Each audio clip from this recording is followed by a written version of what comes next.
Hello मेरे प्यारे बच्चों, क्या हाल चाल? बढ़िया? आप बढ़िया तो हम भी बढ़िया।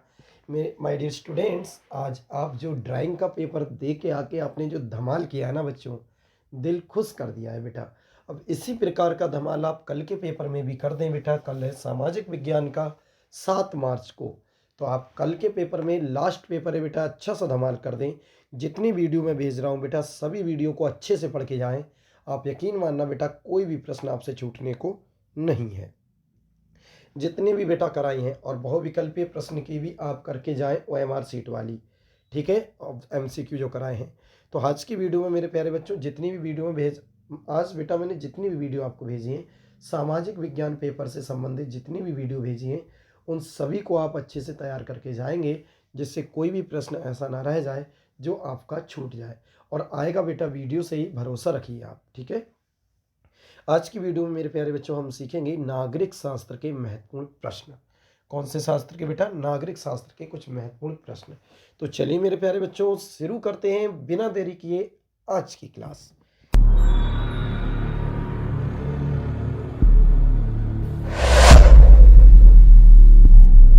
देखिए बच्चों, पहला प्रश्न, इस नंबर पे ना जाया करें, ठीक है। चलिए, कह रहे हैं सत्ता की साझेदारी के महत्व को स्पष्ट कीजिए। जो सत्ता की साझेदारी, इसके महत्व को बताइए। या फिर कह रहे हैं लोकतंत्र में, अथवा करके, लोकतंत्र में सत्ता की साझेदारी क्यों जरूरी है, कोई तर्क दे दो। या अथवा करके बेटा, सत्ता की साझेदारी लोकतंत्र की आत्मा है, इस कथन की विवेचना कीजिए। सत्ता की साझेदारी लोकतंत्र की आत्मा है, इस कथन की विवेचना कीजिए। अथवा है बेटा, सत्ता की साझेदारी क्यों आवश्यक है, व्याख्या कीजिए। सत्ता की साझेदारी क्यों आवश्यक है, व्याख्या करके बताओ। तो चलिए देखते हैं बेटा, सत्ता की साझेदारी जरूरी क्यों है, एक एक करके समझेंगे।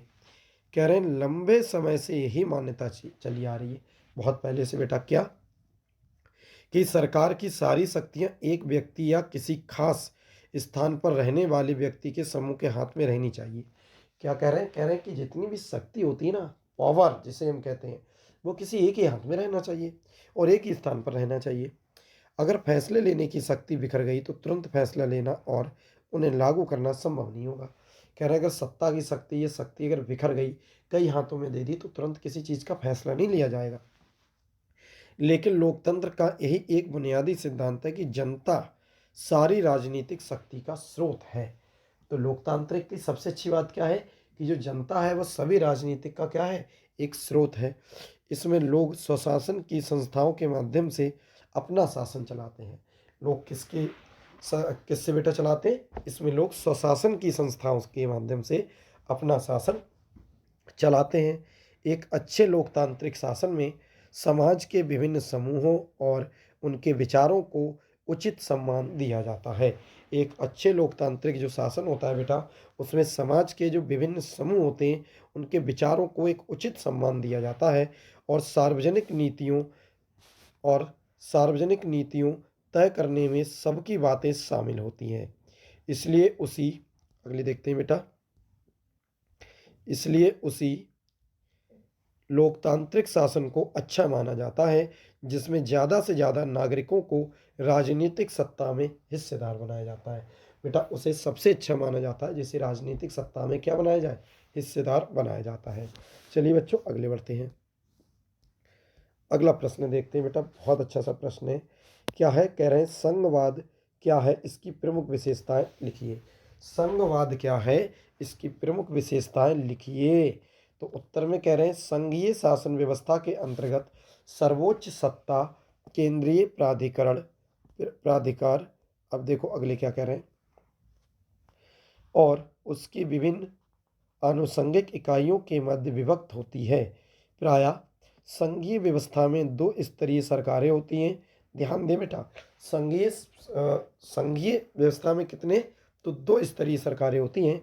इनमें से एक सरकार देश भर के अलावा होती है, जिसके अंतर्गत राष्ट्रीय महत्व के विषय होते हैं। इसके अलावा राज्य या प्रांतीय सरकार स्तर की सरकारें होती हैं, जो शासन के नित्य प्रति के कार्यों को देखती हैं। सत्ता के इन दोनों स्तरों की सरकारें अपने अपने स्तर पर स्वतंत्र होकर अपना अपना कार्य संपादित करती हैं। ठीक है बेटा, तो आप ध्यान से देखेंगे और अच्छे से पढ़ लेंगे दिमाग लगाकर। अगला क्या कह रहे हैं बेटा, कह रहे हैं संघीय व्यवस्था की प्रमुख विशेषताएं इस प्रकार है। संघीय व्यवस्था की प्रमुख विशेषताएं इस प्रकार है, कौन सी है? पहला बेटा कह रहे हैं संघीय संघ को एकीकृत संघवाद कहा जाता है। भारतीय संघ को एकीकृत संघवाद कहा जाता है। दूसरा है बेटा कठोर संविधान संघात्मक शासन की विशेषता है। क्या कह रहे हैं बेटा, जो कठोर संविधान है वो संघात्मक शासन की व्यवस्था है। चलिए अगला देख लेते हैं बेटा, तीसरा। तो अगला क्या कह रहे हैं, कह रहे हैं संघात्मक संविधान ने दो स्तरीय शासन व्यवस्था का प्रावधान किया था संघ सरकार और राज्य सरकार। तो संघात्मक संविधान ने दो स्तरीय शासन व्यवस्था का प्रावधान दिया था संघ सरकार और राज्य सरकार। चौथा पॉइंट है बेटा शक्तियों का संघ और राज्यों में सम्यक विभाजन।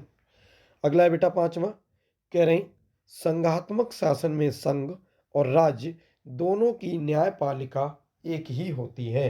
संघात्मक शासन में संघ और राज्य दोनों की न्यायपालिका एक ही है। और छठा है बेटा राज्यों को अपने संविधान नहीं है। राज्यों के जो है बेटा अपने संविधान नहीं है। अगला है बेटा संघात्मक शासन में न्यायपालिका की भूमिका महत्वपूर्ण होती है। संघात्मक शासन में न्यायपालिका की भूमिका महत्वपूर्ण होती है, ये चीज़ याद रखना। लास्ट है बेटा सरकार चलाने और अपनी जिम्मेदारियां निभाने के लिए केंद्र और राज्य सरकारों का वित्तीय स्वायत्त प्राप्त रहती हैं।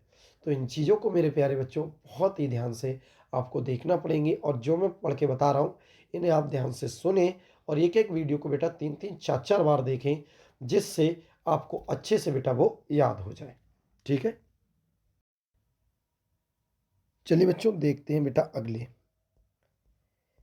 ध्यान से देखिए मेरे प्यारे बच्चों, अगला प्रश्न है, कह रहे हैं भारत के संविधान में केंद्र और राज्यों के बीच शक्तियों का विभाजन किस तरह किया गया है, अथवा भारत के केंद्र और राज्यों के बीच सत्ता के बंटवारे में किन्हीं 3 विशेषताओं का वर्णन कीजिए। भारत के केंद्र और जो राज्य हैं उनकी सत्ता के बंटवारे में 3 विशेषताएं बताओ। तो बेटा ये 2022 और 23 में आया हुआ प्रश्न है। तो चलिए इसके उत्तर देखते हैं बेटा। कह रहे हैं भारत के संविधान में केंद्र और राज्य सरकारों के मध्य विधायी अधिकारों का विभाजन 3 सूचियों में किया गया है। बेटा ये सूची बहुत मोस्ट इंपॉर्टेंट है, इससे ऑब्जेक्टिव भी बनता है, पेपर में भी आती हैं, जिनका विवरण इस प्रकार है। तो पहला हेडिंग क्या डालेंगे बेटा, संघीय सूची। याद से देखें बेटा, पहला है संघ सूची। अब क्या आता है बेटा इसमें, कह रहे हैं इसमें प्रतिरक्षा, विदेश, बैंकिंग, संचार, मुद्रा जैसे राष्ट्रीय महत्व के विषय हैं और इन पर केंद्र सरकार कानून बनाती है। बेटा दिस इज मोस्ट इम्पोर्टेंट है, ये आपको बहुत ध्यान से देखना है, कल के पेपर में आ सकता है कि बताओ प्रतिरक्षा किस सूची में आती है, कि बैंकिंग किस में आती है। तो आपको लगाना है बेटा संघ सूची में। और कौन सी सरकार कानून बनाती है, केंद्र सरकार। अगला बेटा हेडिंग है, आपको बता दें राज्य सूची। कौन सी सूची मेरे प्यारे बच्चों, राज्य सूची। क्या है इसमें, कह रहे हैं इसमें पुलिस, व्यापार, वाणिज्य, कृषि, सिंचाई जैसे प्रांतीय महत्व आते हैं। इस पर कानून बनाने का अधिकार राज्य को है। तो बेटा राज्य सरकार राज्य सूची बनाती है और इसमें पुलिस, व्यापार, कृषि, सिंचाई ये सब आते हैं। तो ये चीज़ ध्यान रखना, पेपर में बेटा आ सकता है सिंचाई किस सूची के अंतर्गत आती है, तो किस पे लगाओगे, राज्य सूची। और सबसे जो महत्वपूर्ण है बेटा वो है समवर्ती सूची। समवर्ती सबसे मोस्ट इंपॉर्टेंट है बेटा, ये वाली। ठीक है, तो समवर्ती सूची क्या है, कह रहे हैं इसमें शिक्षा, ये बहुत पूछा गया है बेटा कि शिक्षा किस सूची में आती है। ठीक है, तो कह रहे हैं शिक्षा, वन, मजदूर, संघ, विवाह जैसे विषय शामिल हैं। ये विवाह वगैरह ये जितनी भी चीज़ें ये सब किस सूची में आती है, समवर्ती में। इस पर कानून बनाने का अधिकार केंद्र तथा राज्य दोनों सरकारों को है। या पेपर में ऐसा आ सकता है वो कौन सी सूची है जिसमें जो है नियम कानून बनाने का अधिकार किसको है, राज्य और केंद्र दोनों को है। तो बेटा ऐसी सूची है समवर्ती सूची। ठीक है, लेकिन जब दोनों के कानूनों में टकराव हो तो केंद्र सरकार द्वारा बनाया गया कानून ही मान्य होगा। बेटा केंद्र सरकार राज्य सरकार वैसे तो दोनों ही बनाती हैं, लेकिन उनमें टकराव हो, इनकी बात एक मत नहीं हो तो केंद्र वाले की चलेगी। चौथा है बेटा अपशिष्ट। कह रहे हैं अपशिष्ट विषयों की सूची में वे विषय रखे गए हैं जो तीनों सूचियों में शामिल नहीं थे या जो नए विषय उभरे हैं। इन पर केंद्र सरकार कानून बनाती है। तो अपशिष्ट में वो आते हैं जिस पर जो है इन पर केंद्र सरकार कानून बनाती है और जो नए निकाले गए हैं। ठीक है बेटा, चलिए अगले देखते हैं। अगले हैं मेरे प्यारे बच्चों, ध्यान से देखेंगे। कह रहे हैं संघात्मक शासन प्रणाली के महत्वपूर्ण विशेषताएं बताइए। संघात्मक शासन प्रणाली की महत्वपूर्ण विशेषताएं बताइए। ये 2023 में आया प्रश्न है बेटा। अथवा करके संघवाद क्या है, इनकी प्रमुख विशेषताएं बताइए। संघवाद क्या है, इनकी प्रमुख विशेषताएं बताइए। फिर अथवा है बेटा, क्या कह रहे हैं संघीय व्यवस्था क्या है, भारत की संघीय व्यवस्था की किन्हीं दो विशेषताओं का वर्णन कीजिए। ये बेटा 21 और 23 में आया है। अगला है बेटा अथवा लगा के, भारतीय संविधान की संघात्मक विशेषताओं का उल्लेख कीजिए। आपातकाल किस प्रकार एकात्मक हो जाता है। ठीक है बेटा, चलिए अगला प्रश्न देख लेते हैं। अथवा लगा हुआ एक और है बेटा। कह रहे हैं, ध्यान से देखेंगे, कह रहे हैं भारत में संघीय शासन की किन्हीं दो विशेषताओं की विवेचना कीजिए। ये 2023 में आया है। तो सबसे पहले उत्तर में हेडिंग डालेंगे संघवाद। क्या होता है देखें। कह रहे हैं संघवाद सरकार का वह स्वरूप है जिसमें देश के भीतर सरकार के कम से कम दो स्तर मौजूद हैं। संघवाद सरकार का वह स्वरूप है जिसमें देश के भीतर सरकार के कम से कम दो स्तर मौजूद हैं। पहला केंद्रीय स्तर पर और दूसरा स्थानीय या राज्य स्तर पर। भारत की स्थिति में संघवाद को स्थानीय, केंद्रीय और राज्य सरकारों के मध्य अधिकारों के वितरण के रूप में परिभाषित किया जा सकता है। संघीय शासन व्यवस्था में एक ही समय में अनेक संघीय शासन व्यवस्था में एक ही समय में एक से अधिक प्रकार की सरकारें किसी देश में शासन करें, सभी प्रकार को अपने अधिकार संविधान से मिले। इस व्यवस्था की महत्वपूर्ण भूमिकाएं या महत्वपूर्ण विशेषताएं निम्नलिखित है। क्या कह रहे हैं बेटा, तो संघवाद क्या है बेटा, सभी सरकारों को अपने अधिकार संविधान से मिलते हैं इसमें। ठीक है, और संघीय शासन व्यवस्था में एक ही समय पर एक से अधिक प्रकार की सरकारें किसी देश में शासन कर सकती हैं। ठीक है, और सबको किससे मिले अधिकार, संविधान से। तो कह रहे हैं इस व्यवस्था की महत्वपूर्ण विशेषताएं हैं। तो चलिए देख लेते हैं। पहला हेडिंग है मेरे प्यारे बच्चों, कह रहे हैं दोहरी नागरिक होना, दोहरी नागरिकता होना। कह रहे हैं संघात्मक शासन वाले देशों में दोहरी नागरिकता होती है। लोग अपने देश तथा अपने अपने राज्यों के नागरिक होते हैं। लोग अपने देश तथा अपने अपने राज्यों के नागरिक होते हैं। केवल भारत में इकहरी नागरिकता है। भारत में क्या है बेटा, इकहरी नागरिकता है और बाकी सभी में दोहरी दोहरी नागरिकता होती है। चलिए दूसरा हेडिंग क्या है मेरे प्यारे बच्चों, ध्यान से देखेंगे। कह रहे हैं दोहरे उद्देश्य प्राप्त करना। कह रहे हैं संघीय शासन व्यवस्था के दोहरे उद्देश्य हैं देश की एकता की सुरक्षा करना और उसे बढ़ावा देना तथा इसके साथ ही क्षेत्रीय विविधताओं का पूरा सम्मान करना तो यह है बेटा दोहरे उद्देश्य प्राप्त करना। अगला हेडिंग है सरकार या सरकार का एक से अधिक स्तर होना। तो कह रहे हैं यहाँ सरकार दो या अधिक स्तरों वाली होती है। इसमें से एक सरकार पूरे देश के लिए होती है जिसके पास राष्ट्रीय महत्व के विषय होते हैं तथा फिर राज्य या प्रांतों के स्तर पर सरकारें होती हैं जो राज्य के कामों का संचालन करती हैं। जो राज्य के कामों का क्या करती हैं बेटा, संचालन करती हैं। तो सरकार का एक या अधिक स्तर का होना भी ठीक है। एक केंद्र सरकार पर काम करती है केंद्र स्तर पर, और एक राज्य स्तर पर क्या करती है बेटा, कार्य करती है। चलिए अगला हेडिंग देखते हैं, सरकार का अधिकार क्षेत्र विस्तृत होना। कह रहे हैं अलग अलग स्तर की सरकारें एक ही नागरिक समूह पर शासन करती हैं, पर कानून बनाने, कर वसूलने और प्रशासन का उनका अपना अपना अधिकार क्षेत्र होता है। बेटा केंद्र सरकार का अलग अधिकार क्षेत्र होता है और राज्य सरकार का अलग, तो सभी का काम करने का और अलग अलग बेटा कार्य क्षेत्र होता है। चलिए बढ़ते हैं बेटा अगले, ध्यान से देखें अगला हेडिंग क्या है। पांचवा कह रहे हैं सुरक्षा प्रदान करने में सहायक। कह रहे हैं विभिन्न स्तरों की सरकारों के अधिकार क्षेत्र संविधान में स्पष्ट रूप से वर्णित होते हैं, इसलिए संविधान सरकार में हर स्तर के अस्तित्व और प्राधिकार को गारंटी और सुरक्षा देता है। क्या होता है बेटा, विभिन्न स्तरों की सरकारों के अधिकार क्षेत्र संविधान में स्पष्ट रूप से वर्णित होते हैं, इसीलिए संविधान सरकार में हर स्तर के अस्तित्व और प्राधिकार को गारंटी और सुरक्षा प्रदान करता है। अगला हेडिंग है बेटा मौलिक प्रावधानों को दोनों स्तरों की सरकार की सहमति से बदलना। ये आपको क्या करना है बेटा, ये आपको अच्छी तरह से हेडिंग याद रखना है। क्या कह रहे हैं, मौलिक प्रावधानों को दोनों स्तरों की सरकारों की सहमति से बदलना। तो कह रहे हैं संविधान में मौलिक प्रावधानों को किसी एक स्तर की सरकार अकेले नहीं बदल सकती। ऐसे बदलाव दोनों स्तर की सरकारों की सहमति से हो सकते हैं। अगर बेटा कोई बदलाव करना है मौलिक अधिकारों में या प्रावधानों में, तो बेटा वो दोनों सरकारें आपको एक साथ आएंगी और दोनों का मत होना चाहिए, तभी किसी चीज़ को बदला जा सकता है। अगला हेडिंग है बच्चों संविधान को व्याख्या करने का अधिकार। संविधान को व्याख्या करने का अधिकार कह रहे अदालतों को संविधान और विभिन्न स्तर की सरकारों के अधिकारों की व्याख्या करने का अधिकार है। किस किस की बेटा, अदालतों को संविधान और विभिन्न स्तरों की सरकारों के अधिकारों की व्याख्या करने का अधिकार है। विभिन्न स्तर की सरकारों के बीच अधिकारों के विवाद की स्थिति में सर्वोच्च न्यायालय निर्णायक की भूमिका निभाता है। कह रहे हैं विभिन्न स्तर की सरकारों के बीच अधिकारों के विवाद की स्थिति में सर्वोच्च न्यायालय निर्णायक की भूमिका निभाता है। चलिए 8वां देखते हैं मेरे प्यारे बच्चों, ध्यान से देखेंगे। क्या कह रहे हैं, कह रहे हैं वित्तीय स्वायत्त निश्चित करने के लिए, कह रहे हैं वित्तीय स्वायत्त निश्चित करने के लिए विभिन्न स्तर की सरकारों के लिए राजस्व को अलग अलग स्रोत निर्धारित हैं बेटा। तो वित्तीय जो स्वायत्तता होती है इसे निश्चित करने के लिए विभिन्न स्तर की जो सरकारें होती हैं उनके लिए राजस्व के अलग अलग स्रोत जो होते हैं बेटा, स्रोत वो निर्धारित करे गए हैं। अगला हेडिंग है बेटा आपातकाल में केंद्र की एकात्मक शक्तियाँ।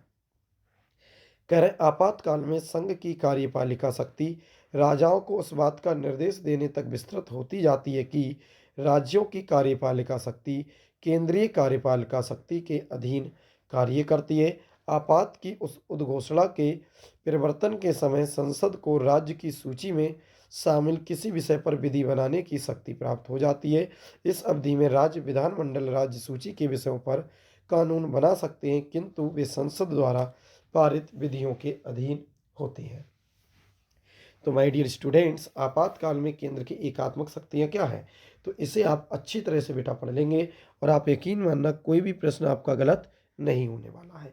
क्या है बेटा, आपातकाल में संघ की कार्यपालिका शक्ति राज्यों को इस बात का निर्देश देने तक विस्तृत हो जाती है कि राज्यों की कार्यपालिका शक्ति केंद्रीय कार्यपालिका शक्ति के अधीन कार्य करती है।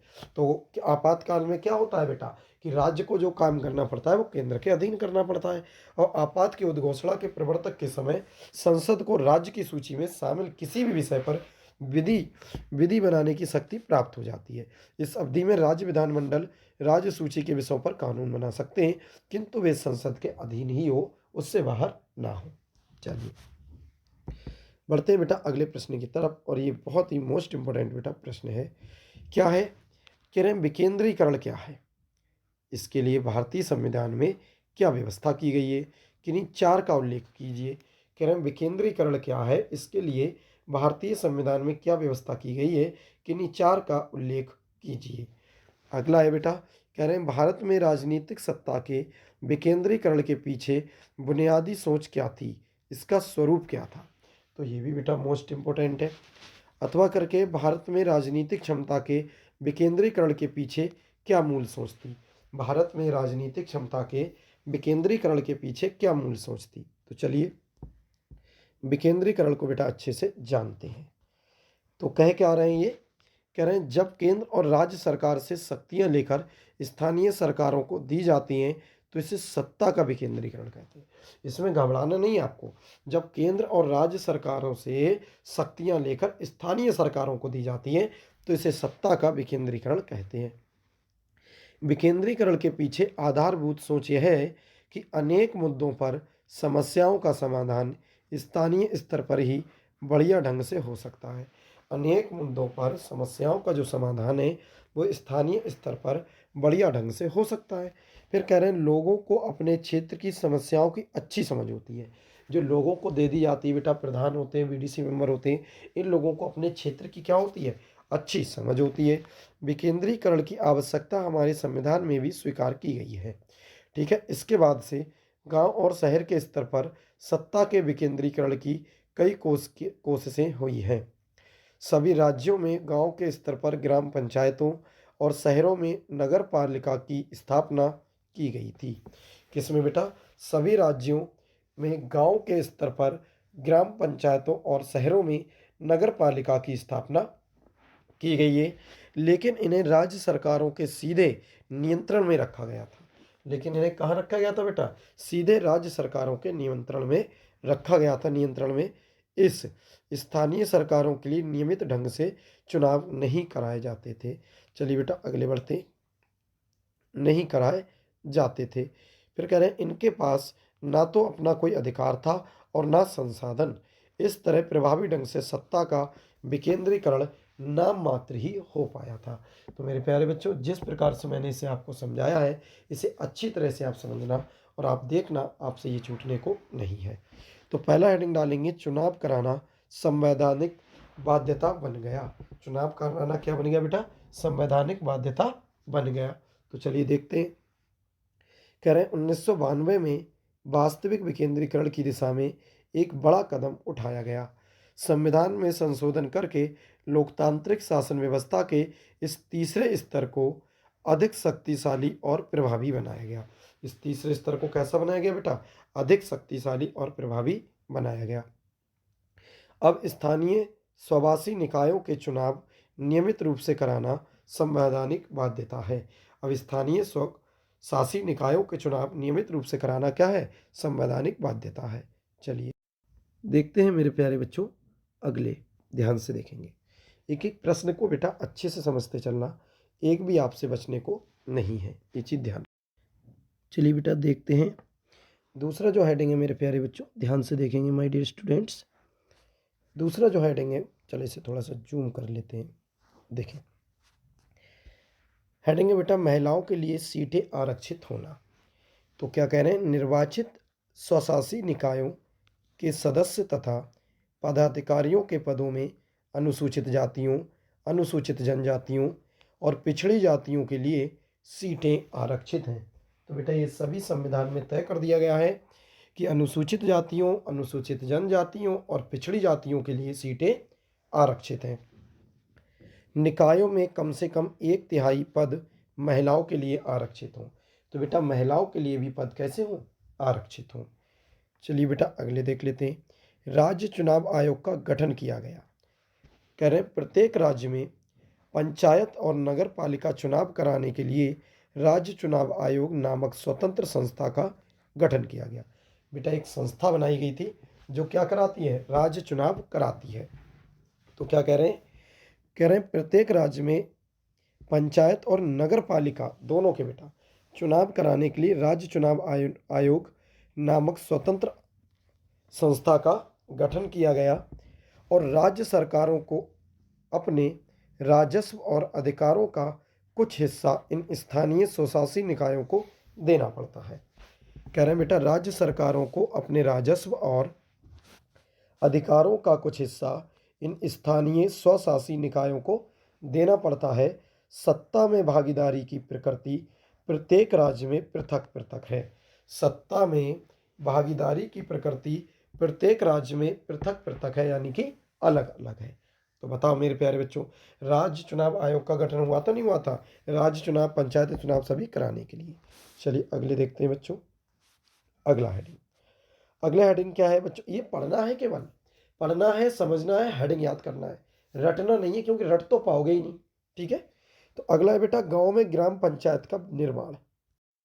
क्या है बच्चों? गांव में ग्राम पंचायत का निर्माण।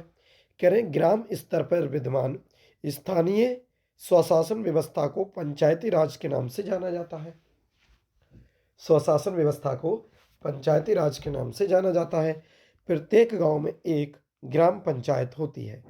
यह एक तरह की परिषद है जिसमें कई सदस्य और एक अध्यक्ष होता है। सदस्य वार्डों से चुने जाते हैं और उन्हें सामान्यतः पंच कहा जाता है। क्या कहा जाता है बेटा? पंच कहा जाता है, और ये तो आप बहुत अच्छी प्रकार से जानते भी होंगे।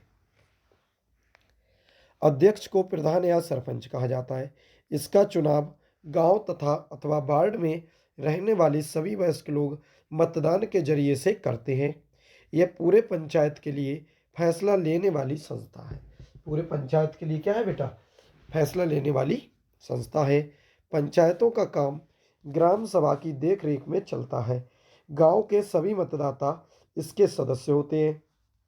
इसे ग्राम पंचायत का बजट पास करने और कामकाज की समीक्षा के लिए साल में कम से कम 2 या 3 बार बैठक करनी होती है। बेटा 2 या 3 बार करनी होती है बैठक, जिससे गांव में कैसा काम हो, कैसा पैसा आ रहा है, क्या करना चाहिए, वो बात अलग है बेटा, करते हो या ना, लेकिन लिखित रूप में तो यही है। चलिए बेटा अगले देख लेते हैं, ध्यान से देखेंगे। देखते हैं बच्चों 5वां हेडिंग क्या है मेरे प्यारे बच्चों, ध्यान से समझेंगे। कह रहे हैं पंचायती समिति का गठन होना। ये आप 3-4 हेडिंग पढ़ जाए, बस वही डाल के लिख दें। हेडिंग तो आपको बेटा याद करना पड़ेंगे। तो कह रहे हैं पंचायती समिति का गठन होना। कह रहे हैं स्थानीय शासन का ढांचा जिला स्तर तक का है। कई ग्राम पंचायतों को मिलाकर पंचायत समिति का गठन होता है। इसे मंडल या प्रखंड स्तरीय पंचायत भी कह सकते हैं। इसके सदस्यों का चुनाव उस इलाके के सभी पंचायत सदस्य करते हैं। किसी जिले की सभी पंचायत समितियों को मिलाकर जिला परिषद का गठन होता है। देखो क्या कह रहे हैं बेटा, इसके सदस्यों का चुनाव उस इलाके के सभी पंचायत सदस्य करते हैं। किसी जिले के सभी पंचायत समितियों को मिलाकर जिला परिषद का गठन होता है। जिसका बेटा जिला परिषद। जिला परिषद के अधिकांश सदस्यों का चुनाव होता है। जिला परिषद में उस जिले से लोकसभा और विधानसभा के लिए चुने गए सांसद और विधायक तथा जिला स्तर की संस्थाओं के कुछ अधिकारी भी सदस्य के रूप में होते हैं। जिला परिषद का प्रमुख इस परिषद का राजनीतिक प्रधान होता है। जिला परिषद का प्रमुख इस परिषद का राजनीतिक प्रधान होता है। चलिए देखते हैं मेरे प्यारे बच्चों अगले। देखें ध्यान से समझेंगे बेटा क्या कह रहे हैं ये। देखो कह रहे हैं इस प्रकार स्थानीय शासन वाली संस्थाएं शहरों में भी काम करती हैं। शहरों में नगर पालिका होती है। तो नगर पालिका किसमें होती है बच्चों, शहरों में। कह रहे हैं बड़े शहरों में नगर निगम का गठन होता है। और बड़े शहरों में किसका होता है, नगर निगम का। नगर पालिका और नगर निगम दोनों का कामकाज निर्वाचित प्रतिनिधि करते हैं। नगर पालिका प्रमुख नगर पालिका के राजनीतिक प्रधान होते हैं और नगर पालिका के ऐसे पदाधिकारी को मेयर कहते हैं। क्या करते हैं बेटा, मेयर कहते हैं। नहीं, मेयर है हमारे यहाँ के ये। चलिए बढ़ते हैं बेटा अगले प्रश्न की तरफ, ध्यान से देखेंगे। अगला प्रश्न देखते हैं मेरे प्यारे बच्चों, ध्यान से समझो। कह रहे हैं भारत में जाति प्रथा का राजनीतिक एवं समाज पर क्या प्रभाव पड़ा। भारत में जाति प्रथा का राजनीतिक एवं समाज पर क्या प्रभाव पड़ा। आप देख सकते हैं बेटा ये कई बार आया हुआ प्रश्न है। उत्तर क्या हो जाएगा। कह रहे हैं भारत में जाति प्रथा वोटरों के ध्रुवीकरण में महत्वपूर्ण भूमिका निभाती है और राजनीतिक दल समाज में लोगों को जातीय आधार पर बांटकर अपना वोट बढ़ाते हैं और इस कृत्य का राजनीतिक सफलता हेतु प्रयोग करते हैं। कह रहे हैं जातियों में विभाजित भारतीय समाज का राजनीतिक दल देश की स्वतंत्रता के समय से अपने हित में उपयोग करते आ रहे हैं। मेरे प्यारे बच्चों ये रटना नहीं है, केवल इनको पढ़ना है, मन में समझना है और कुछ नहीं। ठीक है, करते आ रहे हैं। जातीय विचारधारा को उग्र करने से समाज में वैमनस्य फैलता है तथा सामाजिक समरसता कम होती है। जिन जातियों में पहले से ही पढ़ाई लिखाई का प्रचलन था और उनकी शिक्षा पर पकड़ थी, अगले देखते हैं बेटा, पकड़ थी, फिर क्या कह रहे हैं, आधुनिक शिक्षा व्यवस्था में भी उन्हीं का बोलबाला है। आधुनिक शिक्षा व्यवस्था में भी उन्हीं का बोलबाला है। कह रहे हैं जिन जातियों को पहले शिक्षा से वंचित रखा जाता था उनके सदस्य अभी भी स्वाभाविक तौर पर पिछड़े हुए हैं। ठीक है, जिन जातियों को पहले शिक्षा से वंचित रखा जाता था उनके जो सदस्य हैं अभी भी स्वाभाविक तौर पर पिछड़े हुए हैं। चलिए अगला बेटा प्रश्न देख लेते हैं। छोटे छोटे से प्रश्न है बच्चों, वीडियो भी छोटी सी है। ठीक है, कह रहे हैं लोकतंत्र में राजनीतिक दलों की विभिन्न भूमिकाओं की चर्चा करें। कह रहे हैं लोकतंत्र में राजनीतिक दलों की विभिन्न भूमिकाओं की चर्चा करें। अथवा क्या कह रहे हैं बच्चों, ध्यान से देखें। कह रहे हैं राजनीतिक दलों से कोई 4 कार्य लिखिए। राजनीतिक दलों के, सॉरी बेटा, राजनीतिक दलों के 4 कार्य, ये भी आया प्रश्न। अथवा राजनीतिक दल का क्या तात्पर्य है। लोकतंत्र में राजनीतिक दलों की विभिन्न भूमिकाओं की विवेचना कीजिए। लोकतंत्र में राजनीतिक दलों की विभिन्न भूमिकाओं की विवेचना कीजिए। बताओ बेटा, तो राजनीतिक दल के काम वगैरह आपको लिखना है। तो चलिए देखते हैं। उत्तर में कह रहे हैं, एक लोकतंत्री राज्य में राजनीतिक दल निम्न रूप में अपनी भूमिका निभाते हैं। एक लोकतंत्रीय राज्य में राजनीतिक दल निम्न रूप में अपनी भूमिका निभाते हैं। अब वो रूप कौन से हैं, तो चलिए एक एक करके बेटा देखते हैं। पहला हेडिंग है मेरे प्यारे बच्चों, सरकार बनाना। क्या हेडिंग है? सरकार बनाना। दल ही संस्कार बनाते और चलाते हैं। जो दल चुनाव जीतता है वह सरकार बनाता है तथा महत्वपूर्ण नीतियों और फैसलों के मामले में निर्णय भी लेता है। कह रहे हैं, दल ही सरकार बनाते व चलाते हैं। जो दल चुनाव जीतता है और सरकार बनाता है वह महत्वपूर्ण नीतियों और फैसलों के मामले में निर्णय भी लेता है। बेटा, जो चुनाव बनाए उसी ने चुनाव जीता, उसकी सरकार बनी, भाई महत्वपूर्ण नीति है, फैसले हैं, सब पे वही तो निर्णय लेगा। अब कह रहे हैं, पार्टियां नेता चुनती हैं। पार्टियां नेता चुनती हैं, उनको प्रशिक्षित करती हैं, फिर उन्हें मंत्री बनाती हैं ताकि वे पार्टी के इच्छा के अनुसार चल सकें। पार्टियां बेटा जिसे खड़ा करती हैं, उसे जो बनाती हैं, तो उसे क्या करती हैं कि उसे अपने इच्छा के अनुसार चलाना चाहती हैं। चलिए अगला देखते हैं। अगला है मेरे प्यारे बच्चों, अगला हेडिंग कह रहे हैं, विरोधी दल के रूप में काम करना। कह रहे हैं, चुनाव हारने वाले दल शासक दल के विरोधी पक्ष की भूमिका निभाते हैं और सरकार की गलत नीतियों और असफलताओं की आलोचना करने के साथ वे अपनी अलग राय भी रखते हैं। विरोधी दल सरकार के खिलाफ आम जनता को गोलबंद करते हैं। तो देखो, ये बहुत अच्छी बात है बेटा, विरोधी दल के रूप में काम। जो लोग हार जाते हैं वो विरोधी दल बन जाते हैं और वो सरकार की गलतियों को गिनाते हैं और जनता की आवाज़ भी बनते हैं। कई बार तो जब जनता की बात सरकार ना सुने तो विरोधी दल उसके साथ खड़े हो जाते हैं। ठीक है, चलिए देखते हैं बेटा अगला हेडिंग। अगला हेडिंग में क्या कह रहे हैं? कह रहे हैं, जनमत निर्माण करना। कह रहे हैं, राजनीतिक दल जनमत निर्माण करने का कार्य भी करते हैं। चुनाव के समय, चुनाव प्रचार के दौरान, बाद में सरकार बनाने के बाद भी सार्वजनिक दल विभिन्न मुद्दों को उठाकर जनता के राजनीतिक शिक्षण देने का काम करते हैं, जिससे एक स्वस्थ जनमत का निर्माण होता है। बेटा, होता क्या है, जब वो जीत जाते हैं चुनाव, तो उसके चुनाव का जो प्रचार करना है, चुनाव के समय सब कुछ उनका लोगों को इकट्ठा करके उनके विषय में बताना है, ये होता है बेटा जनमत। जन मतलब लोगों का, मतलब वोट मांगना। तो लोगों का वोट मांगना यानी जनमत का निर्माण करते हैं। जो स्थानीय लोग ये सब होते हैं, इन लोग, ये लोग बेटा। चलिए अगला हेडिंग देखते हैं मेरे प्यारे बच्चों। कह रहे हैं, कल्याणकारी कार्यक्रम को जनता तक पहुंचाना। कह रहे हैं, दल ही सरकारी मशीनरों और सरकार द्वारा चलाए गए कल्याण कार्यक्रमों तक लोगों की पहुंच बनाते हैं। लोगों की क्या बनाते हैं बेटा? पहुंच बनाते हैं। दल, जो दल होते हैं बेटा, वो सरकारी मशीनरी, सरकार द्वारा चलाए गए कल्याण कार्यक्रमों तक लोगों की पहुंच बनाते हैं, लोगों को, आम जनता तक पहुंचाते हैं। एक साधारण नागरिक के लिए किसी सरकारी अधिकारी की तुलना में किसी राजनीतिक कार्यकर्ता से जान पहचान बनाना, उससे संपर्क साधना आसान होता है। इतनी जल्दी बेटा आम इंसान की बात एक सरकारी नौकर नहीं सुनेगा, जितनी जल्दी ये कौन सुन लेंगे बेटा? राजनीतिक कार्यकर्ता। और राजनीतिक कार्यकर्ता लोगों से परेशानियां पूछते भी हैं और उनका समाधान करने की भी इच्छा रखते हैं। इसी कारण लोग दलों को अपना करीब मानते हैं, सरकारी नेताओं को नहीं, दलों को अपना करीब मानते हैं।